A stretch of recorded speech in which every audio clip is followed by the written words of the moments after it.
10th class pass అయితే corporate విద్యను అందించారు.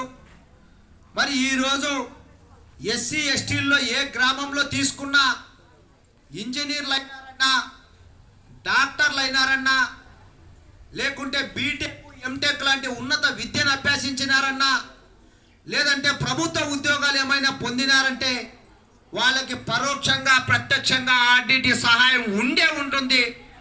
మరి అటువంటి ఆర్డిటి లేకపోతే మనం ఎప్పుడు బతకగలుగుతాం, ఎప్పుడు మనం అభివృద్ధి చెందగలుగుతాం అనేది మనందరికీ ప్రశ్న. కాబట్టి ఈ ఆర్డిటిని కాపాడుకోవడానికి ఉమ్మడి జిల్లా వ్యాప్తంగా ఆర్డిటి పరిరక్షణ జేఏసీ ఆధ్వర్యంలో చేసే ఉద్యమాల్లో మీరు కూడా ప్రత్యక్షంగా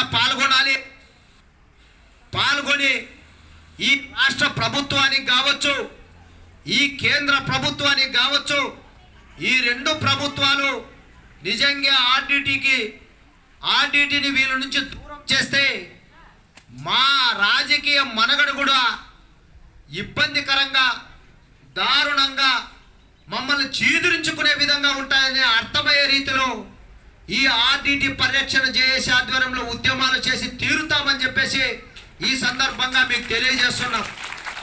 నిజంగానే చింపిరి జుట్టులు, బక్క పల్చటి శరీరాలు, కడుపులు అంటే శరీరంలో ఉన్నటువంటి ఎముకల గూడుతో బతుకుతున్నటువంటి ఈ వర్గాలు ఈరోజు అంతో ఇంతో తెలివితేటలతోనూ జ్ఞానంతోనూ సమాజంలో మేము మనుషులు అనే రీతిలో బతకడానికి కారణం ఆర్డిటి కాదా?